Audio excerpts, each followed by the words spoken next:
hustle, man. I be feeling like one of them ball playing like Bird or Magic or something. But if I leave, the fans still gonna love me, man. What's up guys, Trilogy here. Today we're doing another gaming video. With the year coming to an end, we're going to be doing the top 10 video games of this year. I know it's still a little early in December, but there's not really too much else coming out this year that I think would even make this list. So we're going to start off with the honorable mentions, then we'll get into our top 10. If you want to see more content like this, I definitely recommend you subscribe, comment down below, share the video.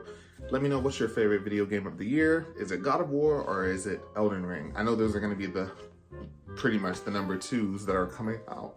But yeah, for me personally, with the honorable mentions, we're gonna have Lego Star Wars. The Skywalker Saga, this is definitely the best Legos game. The only one that really comes close is maybe the first Indiana Jones one, but that's probably just nostalgia for me. I really liked the first Lego Indiana Jones game, but this one is really good. If you like Star Wars, and even if you don't, it gives you a really condensed version of the story while adding that Lego humor in there. I'm not going to spend too much time on the honorable mentions, but you can usually catch this for like $30. Pretty good game for the Switch, so you have it on the go. Up next, we're going to have Sifu, which is a PlayStation exclusive. This is the one where you're fighting to avenge your master, I believe. And whenever you die, you get older and older and older. And the older you get, you can unlock new abilities, but you also have less health. And it's a roguelike, which is probably why I wasn't able to get super far into this game, because I hate roguelikes where you die and you have to start all the way over. But I still think it was good enough for the honorable mention, so that's why it's here. And then our third one is going to be Kirby. The new Kirby game. I think it's Kirby and the Forgotten Lands, but I could be wrong about that. I didn't get super far in this, but I know a lot of people like this game, and from what I saw, I thought it was good, but I'm just not a big Kirby player myself, so that's why I couldn't put it on my top 10, but it was good enough to throw it on the honorable mentions. And then the last one is going to be Ghostwire Tokyo, which I believe is only for PlayStation. I really like the hand movements whenever you cast spells in this game. It looks nice. The story, I think, is just really slow, not super interesting. The gameplay loop is kind of repetitive, so it gets kind of old fast, but the visuals are really good. The magic is fleshed out, or whatever, the spectral powers or whatever, because you have ghost powers or whatever.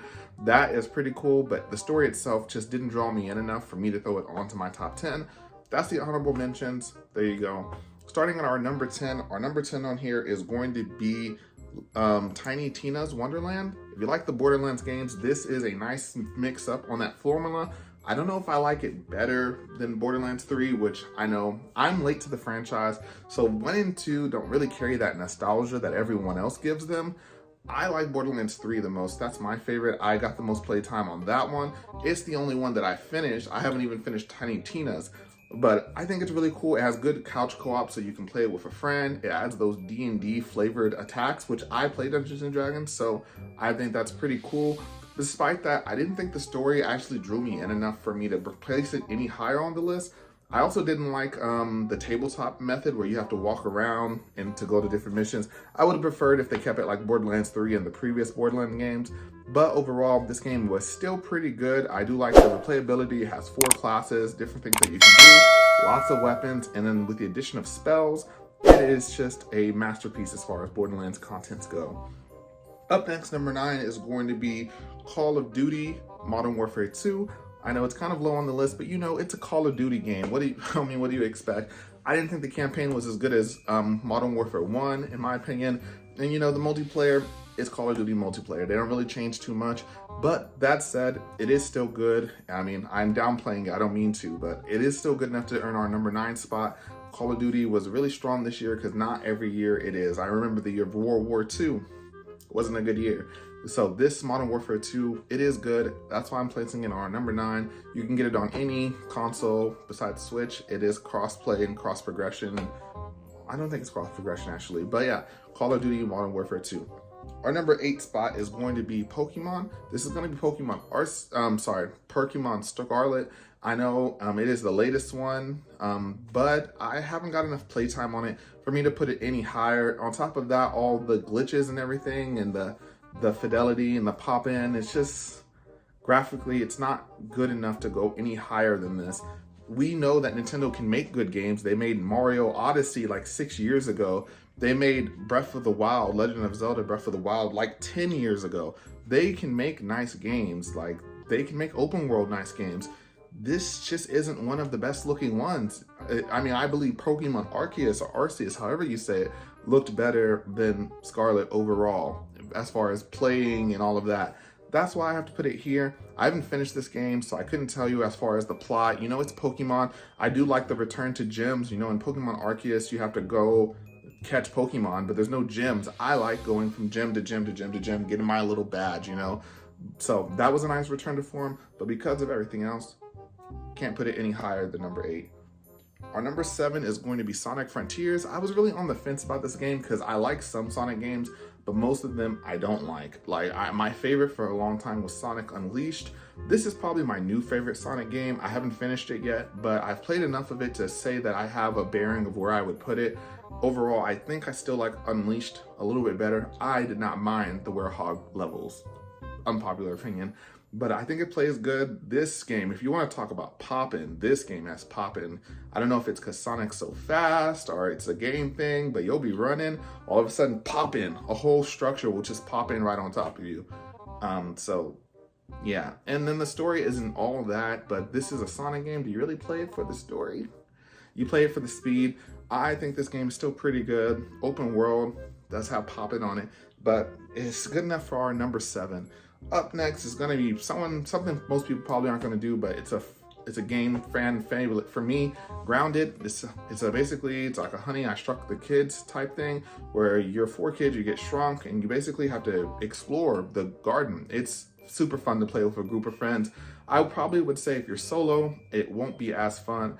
But if you can get a group of friends to start a server and you can build up and you can just conquer ants and ladybugs and spiders, and all of that doesn't sound significant to you, you are over 5 feet, but when you're over 5 inches, it'll be quite an adventure. Check out Grounded. If you have Xbox, it's on Game Pass. There you go. Up next is going to be Rumbleverse. This is going to be the latest Battle Royale twist out there.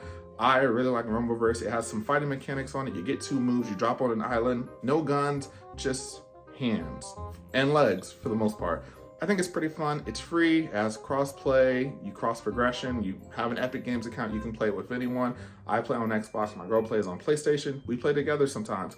This is a really fun game that still requires a little bit of skill to have fun and get better, but I do think it is number 5 worthy. I know I'm putting it above those other games, but if I think about playtime, even though this game doesn't have a campaign, I've put lots of hours into this game and Grounded. This is my list. So, up next, we're going to be doing Horizon Forbidden West. I was about to say 2, but it's just Horizon Forbidden West. Now, the story in this game fumbled. It's a fumble. The story in this game was nowhere near as good as the last one, but it wasn't horrible. It wasn't horrible. It did look amazing, though. Every time I was walking through this game, I would just look at the sky, look at the ocean, look at the trees. This might be the most beautiful game of the whole year, in my opinion. I think the story fumbled, but because of how beautiful this game looks, yeah, I'm thinking about it. This is probably the most gorgeous game that came out this year. In my opinion, you get the graphics up all the way, you get a nice monitor. For Horizon Forbidden West looks amazing. And that's why it's probably so high. Like I said, the story wasn't horrible, but it definitely wasn't as good as the first game. It was good enough to earn it the number 4 spot, though. For our number 3, this is going to be Pokemon Arceus or Arceus. I think this game was probably the most revolutionary Pokemon game since Pokemon went from black and white to color, or since Pokemon went from 1 screen to 2 screens. This is revolutionary. The open world elements are amazing. The customization is amazing. We finally got some decent black people here. I don't understand the hate on this game. I do miss like I said before, the gym. I like going from gym to gym to gym to gym, but I like what they did. This was a nice twist, and if they kept more games like this while they kept the mainline gym games, it would be perfect. Perfect. This game is probably one of my favorite Pokemon games. I was literally playing it the other day. I'm never gonna catch all of the Pokemons and summon Arceus, but hey, still, great game. Definitely worth our number 3. Number 2 is where we get to the drama. Me personally, I played this game a lot more than the number 1 spot. but I just can't beat it. I just can't beat it. I just feel like if I can't beat the game, I can't make it my #1 game. And that's why Elden Ring has to be my #2 game, because I am still stuck on the Elden Beast. If you can help me, comment down below and help me defeat the Elden Beast. But until then, Elden Ring has to be #2. This is still my favorite From Software game. It's the only one I've made it to the final boss with. I've never been able to get into their games, and that should just tell you how good this game is. You can just sink lots of hours into it. It has a new game plus if you can ever beat the final boss. If you can ever beat the final boss, there's a new game plus. But because of that, even if I've put way more hours into this game versus our #1 game, that's why it's #2. Elden Ring is amazing. You should play it. I think it's on sale for like $30. It's on pretty much everything but Switch. And with our #1, you already know what it is. If it's not #2, it's going to be God of War Ragnarok. This game is amazing. I love the switches where we get to switch from Kratos to Atreus. Atreus is more mature, which he was really annoying in the first game. Story-wise, I think I still prefer the story of the first game versus this game, but literally everything else is better in this game. And that's why it's #1. I don't want to speak on it too much because it's still a pretty new game and I don't want to spoil it for you, but you should definitely play God of War Ragnarok. If you haven't, it's a PlayStation exclusive. That's it, guys. Those are my top 10 games. You got my top 10, you got my honorable mention. If you want to play any of these, let me know down below. And if you want to see more content like this, comment, like, subscribe, and I'll catch you guys next time. Trilogy out. Peace. I love the hustle, man. I be feeling like one of them ball playing, like Bird, Magic or something.